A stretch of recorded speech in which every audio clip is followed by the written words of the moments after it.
Pak Kapolri, selamat pagi. Siap, selamat pagi Bapak Presiden. Ya, ini saya di Tanjung Priok, ada keluhan, banyak keluhan dari para driver kontainer yang berkaitan dengan pungutan liar, pungli di Fortune, di MPCT One, kemudian di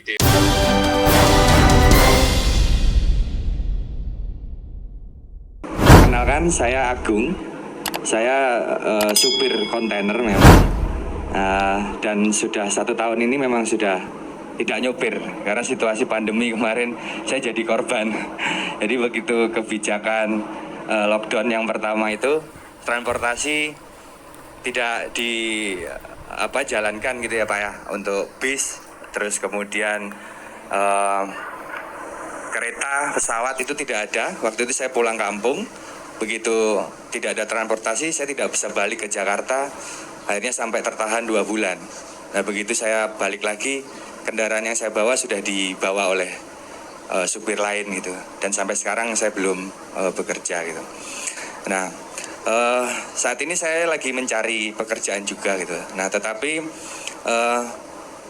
posisi di kami, di kawan-kawan supir, saya sedikit mau cerita dulu tentang aktivitas mungkin ya Pak. Saya nanti berhubungan dengan persoalan yang ada di pelabuhan gitu.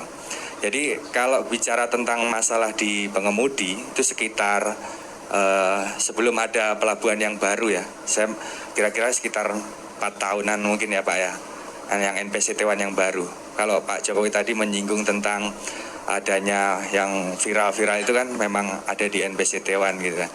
Nah dulu pada saat pembangunan tol dari Priok, tol layang ya Pak, dari Priok ke Cakung gitu, yang akses ke Cikampek gitu. Nah itu berbarengan dengan pembangunan terminal yang baru yaitu NPCT One. Nah dulu situasinya sangat luar biasa untuk kemacetannya karena di jalan itu aksesnya tol pada saat pembangunan itu ada jalur kecil yang itu menjadi menyempit gitu, dan itu hampir tiap hari itu dalam proses pembangunan tol dan proses pembangunan operasionalnya NPCT One yang baru, yang mungkin ya perusahaan baru berjalan dan pekerjanya juga baru gitu kan.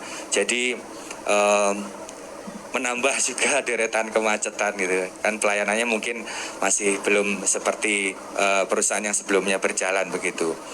Nah ketika terjadi kemacetan itu yang akibat dari proses bongkar muat di pelabuhan, kami juga mengalami tentang tindakan kriminalitas Pak, gitu ketika macet gitu.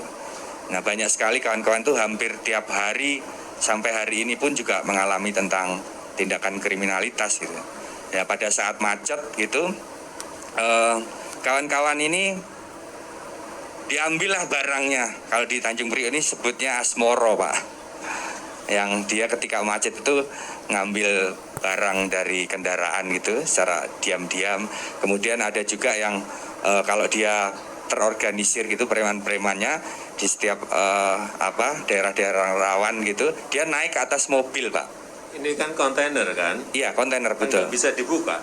Barangnya ngambilnya dari mana? Barang kendaraan Pak, maksud saya. Oh, barang kendaraan. Kendaraannya.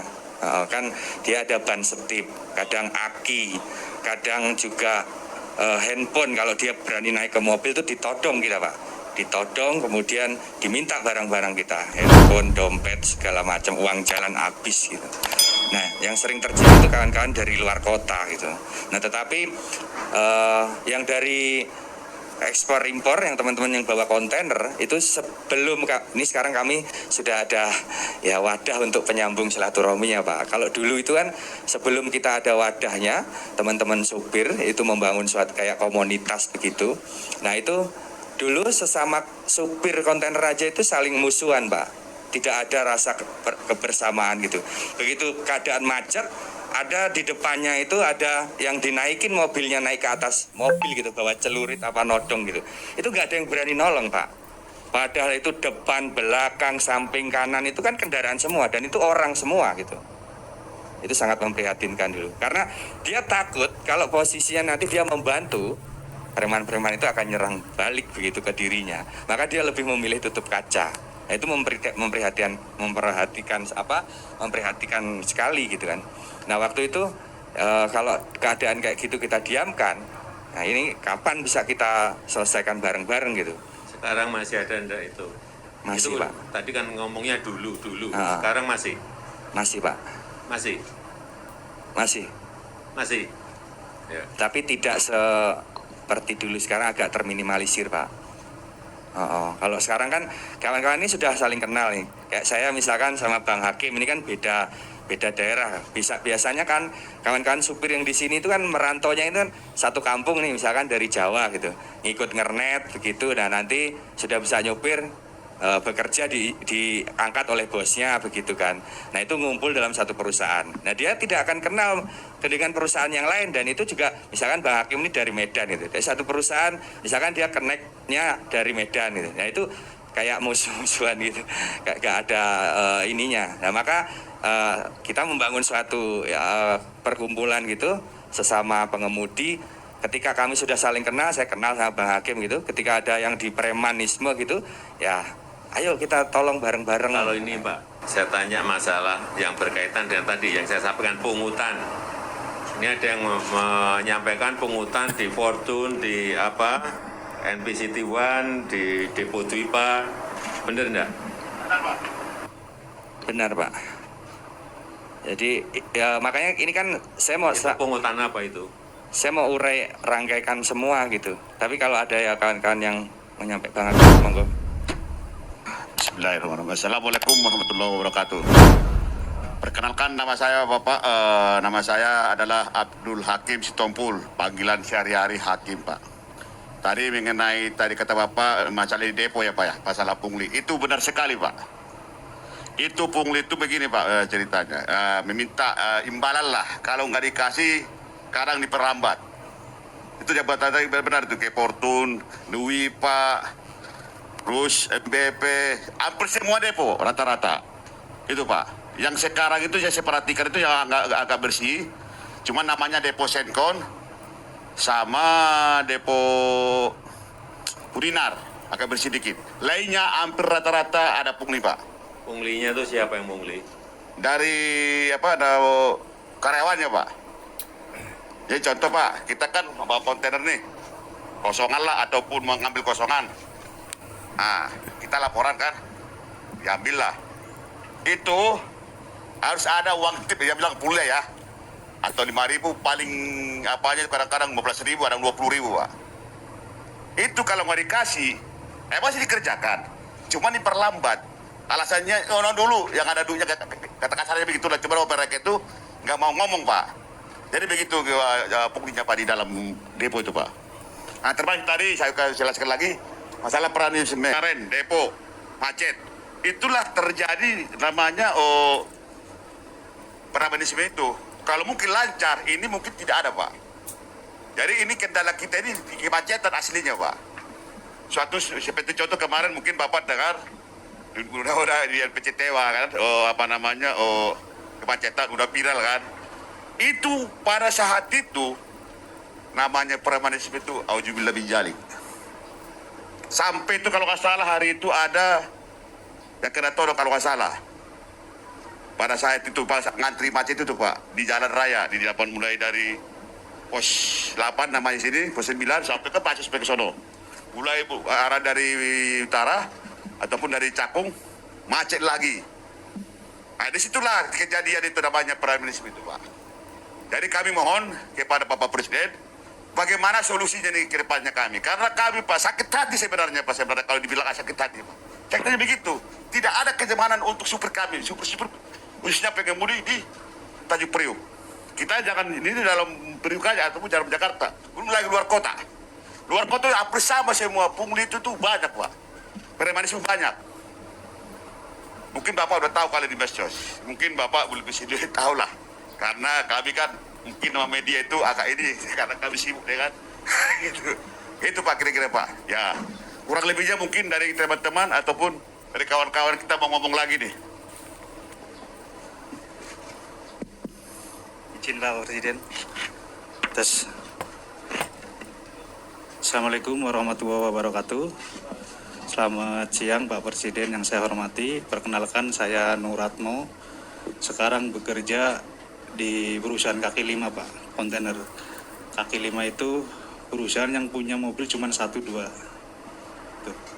Nah, hari ini saya lumayan bergembira. Semalam jam 10 malam saya ditelepon sama temen habis narik dari Kerawang. Mo, kamu di mana? Ini habis pulang narik bawa isoteng kimia dari ini katanya mau Pak ketemu Bapak Presiden. Jadi ini kedua kalinya saya ketemu Pak Presiden. Yang pertama tahun 2019, waktu itu saya dipanggil ke istana. Waktu itu saya jadi supir awak mobil tangki Pertamina Pak. Mungkin Pak Presiden masih ingat. Nah, teman saya bilang, kasus kamu yang di Pertamina udah selesai belum? Belum selesai. Ya udah mumpung sekalian nanti bisa sampaikan ke Pak Presiden bahwa persoalan belum selesai. Jadi persoalan saya yang dulu di Pertamina itu belum selesai, belum dikasih apa-apa, pesangon atau apapun sama sekali belum. Yang kurang lebih 1.000 orang itu. Saya berharap berharap banget lah ini bisa ditindaklanjuti secepatnya. Nah, terkait saya ngomongin masalah kemacetan, karena saya dari tahun 97 memang di kontainer, saya masuk Pertamina tahun 2010. Setelah berharap masuk Pertamina itu ada kebaikan lah, ada jenjang yang lebih baik, ternyata juga sama-sama aja, di PHK juga nggak dapat pesangon. Jadi terkait kemacetan memang benar tadi Depo Fortune, ini Depo Fortune kalau di kelompok supir ini kategorinya depo laknat. Jadi dicap depo laknat karena memang dampak dari kemacetan Depo Fortune ini memang sangat luar biasa. Jadi bisa mengimbas ke arah Cakung, mengimbas ke arah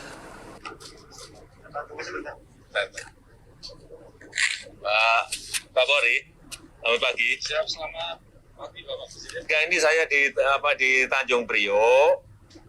Ada banyak keluhan dari para driver kontainer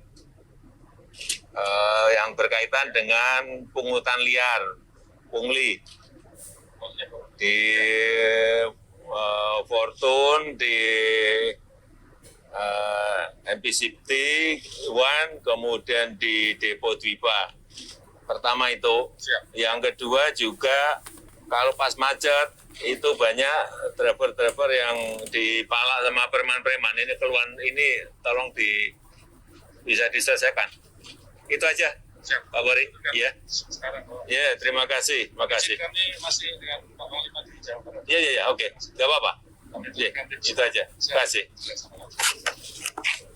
lanjut Pak ya. Ya, jadi dampak dari kemacetan satu tempat itu berdampak memang kemana-mana. Kayak di Depo Fortune itu bisa berdampak ke Cakung, bisa berdampak ke Cilincing, sampai seharian baru selesai. Nah, benar dikatakan dampak dari kemacetan itu akhirnya timbulnya premanisme itu. Nah, kita sudah beberapa kali memang bikin semacam klarifikasi ke depo tersebut karena ini berdampak luar biasa, tapi memang sampai saat ini belum ada perubahan yang konkret. Terus terkait pelayanan yang di pelabuhan, kebetulan memang ini kan situasinya nggak tentu. Makanya kemarin ada satu aparat kepolisian yang mengontrol situasi di NPCT One gara-gara ini viral, ngontrolnya pagi ya pasti lancar. Karena kalau pagi kita itu adanya di pabrik. Kalau jam segini kita biasanya adanya di pabrik, lagi muat atau lagi bongkar. Nah, macet-macet itu biasanya mulai habis maghrib atau habis isya sampai malam. Itu biasanya. Nah, itu di hari-hari tertentu memang nggak semua hari. Biasanya malam Rebo, malam Kamis, Jumat Sabtu itulah. Nah, memang itu dampaknya kemana-mana. Makanya harapan saya dan teman-teman ya terkait kemacetan yang berdampak premanisme ini bisa secepatnya dibenahin.